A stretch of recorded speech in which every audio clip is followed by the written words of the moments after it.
Welcome back to the 2-Minute Warning. Today I'm looking at the Tampa Bay Buccaneers and determining who I think they should pick in the first round of the upcoming 2021 NFL Draft. But before getting to that topic, question for those of you viewing, I want to hear from you guys. Who do you want to see the Buccaneers take in the first round? And I guess if you don't know, they have the 32nd pick, last pick of the first round, if it wasn't obvious. But again, I want to hear from you guys. Who do you want to see them aim for in the first round?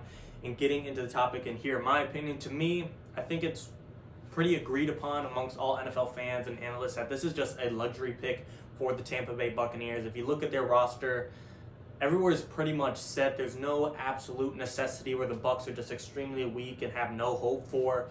Just all around, their receiving core is great. Mike Evans, Chris Godwin, Rob Gronkowski, Cameron Brady, Jordan Howard, Scotty Miller, Tyler Johnson, and if they bring back AB, you might have the number one receiving core in the NFL, if not already. You know you got the GOAT quarterback under center. Offensive line's looking pretty solid. You got Tristan Wirfs under a deal, under his rookie contract. You re-signed your left tackle Donovan Smith to an extension.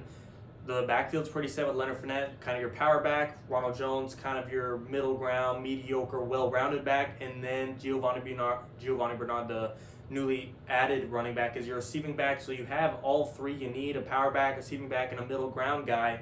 Offense is looking good. Looking at the defense, secondary is, I don't want to say weak, but I do think the front seven's stronger than secondary. But again, the secondary is nothing to blow over. It's not bad by any means, especially with the star safety and rookie in Antoine Winfield Jr. and the other safety, Jordan Whitehead. Two pretty good corners in Carlton Davis and Sean Murphy-Bunting. In the front seven, you got arguably the best linebacker duo in the NFL and a very athletic Levante David and an up-and-coming Devin White. And then the pass rush, William Golston, Shaq Barrett, JPP, Vita Vea, and Ndamukong Suh. The Bucs all around, like I said, this first round is going to be a luxury pick because they are so stacked all around. However, I do think this first round pick is going to be a long-term type of pick. I seriously think they'll be going to look at the defensive line of possibly a Christian Barmore if he falls. I do think Christian Barmore could possibly get drafted at number 26 to the Cleveland Browns after they release Sheldon Richardson, but we don't know till draft day. Another guy they could possibly be looking at is a Gregory Rousseau or Jalen Phillips, two good pass rushers from Miami, or like I said, Christian Barmore, a big defensive tackle from Alabama. And the reason being I think they will go one of those two routes on the defensive line is because looking at the Bucs next year, JPP and Vita Vea and Ndamukong Suh all three are going to be free agents this year. The Bucs pulled off the miracle, re-signing Levante David, Shaq Barrett, Rob Gronkowski, and Ndamukong Suh. They extended Brady. They got Chris Godwin. Everything was perfect. And I doubt they could go 2 years in a row bringing absolutely everyone back, especially in Ndamukong Suh and Vita Vea and JPP. Those guys are going to want their money. So I think they will possibly be drafting their replacement for the following years. And if you add a Gregory Rousseau that could replace a JPP on a cheaper contract, that is a good move by the Buccaneers. And while he's under a rookie contract, or while he's on his rookie year and JPP's still there, now you have a hell of a depth chart on that defensive line between a William Golston, Shaq Barrett, JPP, and Gregory Rousseau all being able to get the edge. And then you got Vita Vea and Ndamukong Suh in the front. And even when JPP moves on, you still have Gregory Rousseau to take his place, or vice versa if they decide to go with Jalen Phillips.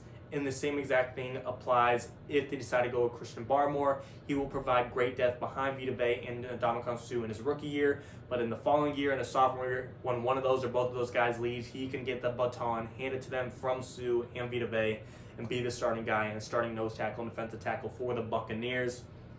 So therefore, that is why I think they would and should aim for defensive line in the upcoming NFL draft. And like I said, just all around, there is no perfect answer that the Bucs, they should have done this, they should have done that. They're stacked all around to the nth degree that there is no wrong move as long as the guy they pick is an absolute bust. If he's a great player and is good enough to be a starter, doesn't matter what position he is, it's a good move by the Buccaneers. A couple other moves I think they might consider possibly on the other side of the football.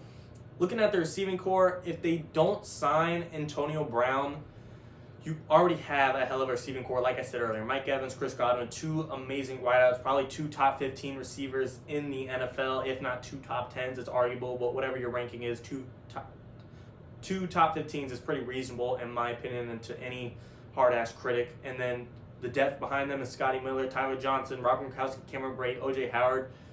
even without AB, that is a top 3, top 5 receiving core, and maybe they want to add more in the NFL draft. Maybe they want to pick up a Rondale Moore, a Kadarius Toney, or Rashad Bateman.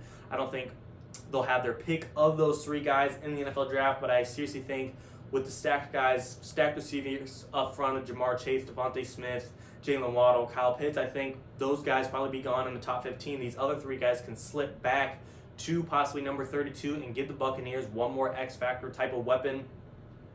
Same type of thing with how I said the depth of a Gregory Rousseau or Jalen Phillips provides for a JPP and Vita Vea. It applies to the same exact thing for if they went out and got a Kadarius Toney for the following year when Chris Godwin's franchise tag is up. So it just provides depth and a long-term output and mindset for them to be able to move on and still have skilled players once their veterans and proven guys are wrong. They still have up-and-comers to prove and be on this team as well. So they can't go wrong either way, because the guy they would draft this year will be hopefully a great rookie that could provide depth and still be a situational guy and get his snaps and get some plays and get his name out there. But then in the following year, in his sophomore year, he gets some more reps, he gets some more plays, some more starts, and becomes a big X-factor type of receiver or defender or whatever the position is. I just think the Bucs are thinking long-term at number 32 overall and thinks who's going to be our biggest hole in the following offseason that we could replace in this very offseason. That is all I'm thinking of. There's been rumors out there maybe they'll draft a quarterback in the first round. I do think it would be a good idea for the Bucs to take a quarterback in the NFL draft, but in the first round is not a good idea to me. I think they should look at maybe a Ian Book from Notre Dame, a Davis Mills from Stanford, Kyle Trask from Florida would be a good move. One of our biggest fans on the show, Reverse Flash, he's adamant about Kyle Trask going to the Buccaneers, and I'm pretty fond of that idea. If they could pick up a quarterback like that, like Trask, like Davis Mills, that could develop behind Tom Brady for the 2 to 3 years he has left and become a possible good starter because of the amount of mentorship he learned from Tom Brady, the greatest of all time. But I only want to see that if it's in the 2nd, 3rd, or 4th round type of pick. I don't want to see them waste one of their high draft capital picks on a quarterback that's just too long-term, right? Right now, I understand the long-term mindset and I guess mid-term mindset because it's only 1 year out of getting a Kadarius Toney that can replace Chris Godwin or a Gregory Rousseau that can replace JPP for the following year, but to waste a first-round pick on Tom Brady, on a guy behind Tom Brady who we don't know when will retire. We all think, oh, Brady's done in 2 to 3 years.